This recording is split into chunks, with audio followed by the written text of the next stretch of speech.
Assalamualaikum warahmatullahi wabarakatuh.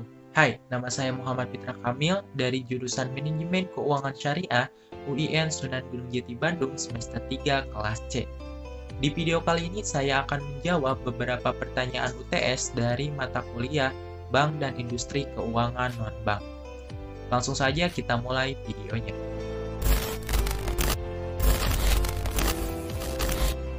Untuk pertanyaan yang pertama adalah sebutkan dan uraikan tugas pokok Bank Indonesia.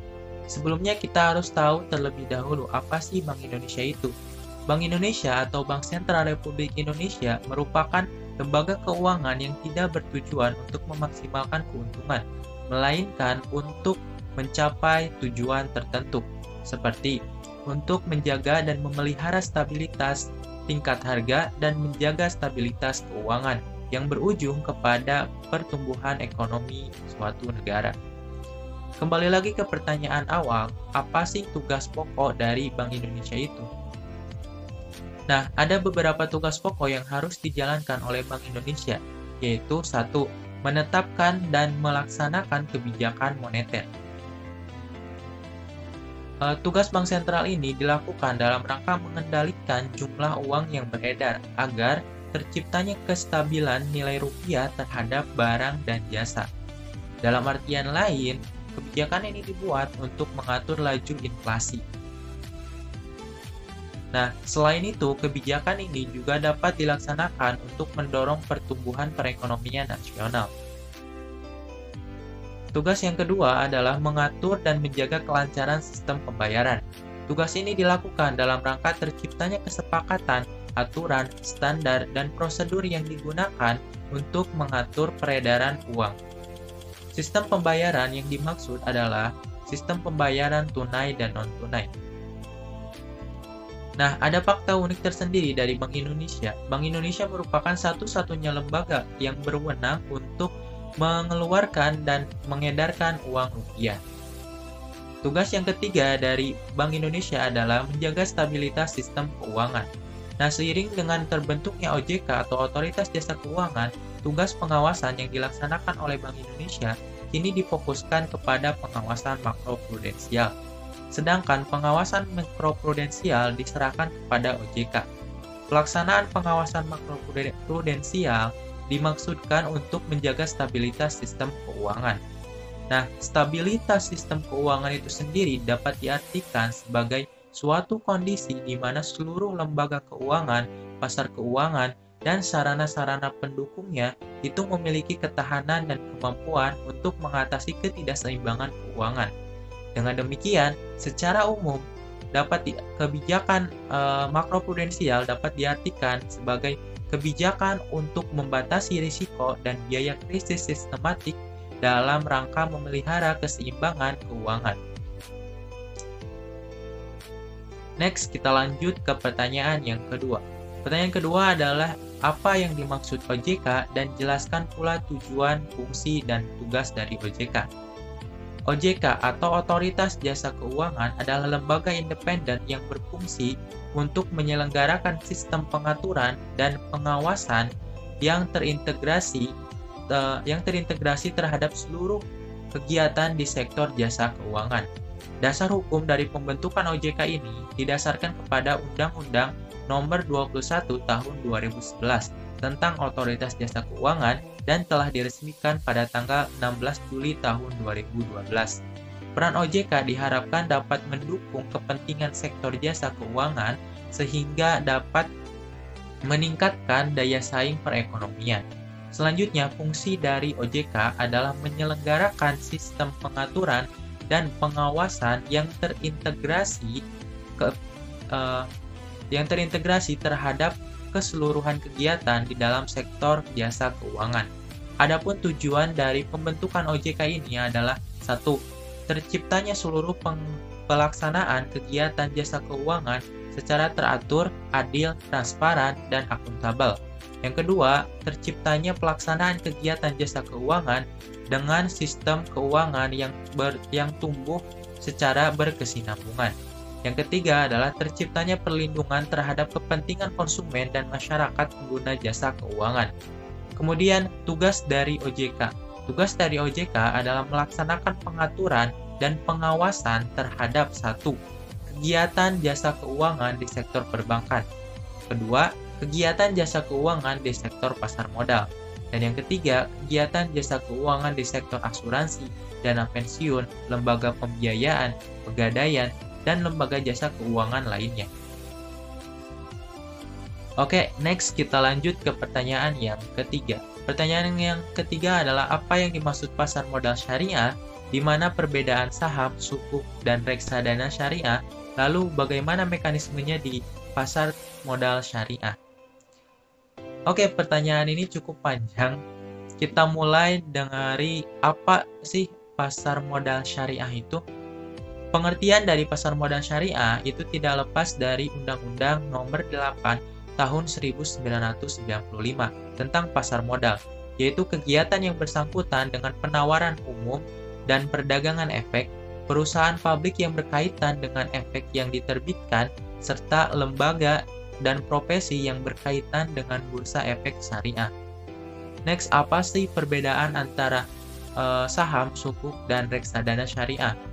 Untuk tahu jawabannya, kita harus tahu terlebih dahulu pengertian dari ketiga hal tersebut. Yang pertama, saham merupakan bukti penyetoran modal atau kepemilikan dalam suatu perusahaan, dan bukti penyetoran tersebut itu berhak mendapatkan bagian dari hasil usaha perusahaan.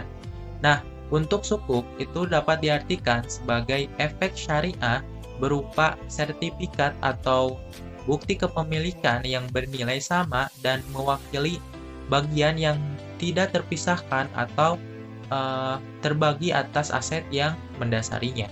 Sedangkan untuk reksadana syariah itu diartikan sebagai wadah investasi yang berisi kumpulan surat berharga.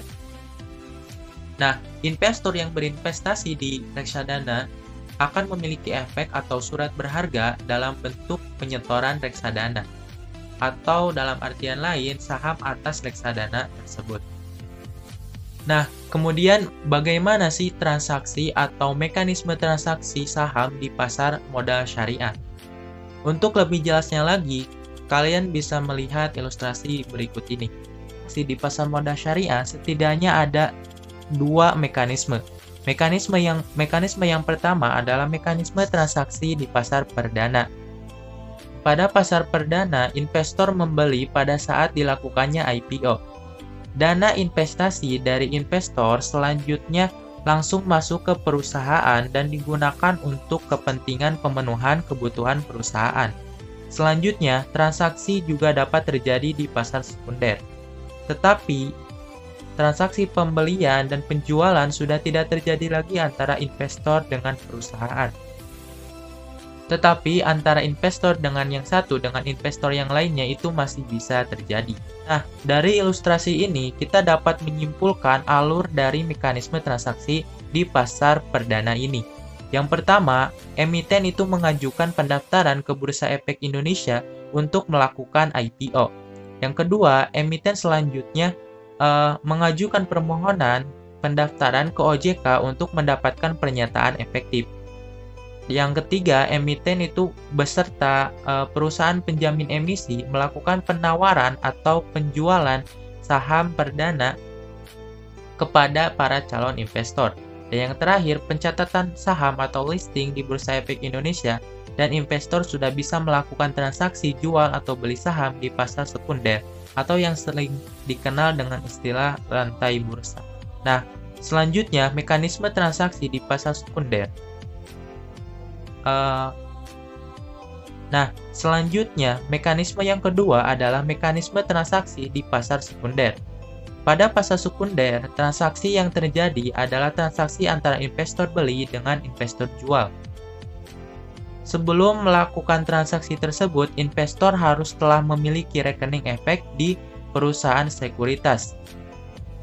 Dari ilustrasi berikut ini, kita dapat menyimpulkan alur dari mekanisme transaksi di pasar sekunder ini. Yang pertama, investor melakukan pembukuan rekening efek dan memperoleh kartu acuan kepemilikan sekuritas atau akses, dan sering dikenal juga sebagai Single Investor Identification yang diterbitkan oleh KSEI. Selanjutnya, investor harus mempelajari kinerja perusahaan dan melihat beberapa aspek seperti data-data makroekonomi, laporan keuangan, serta prospek bisnis perusahaan.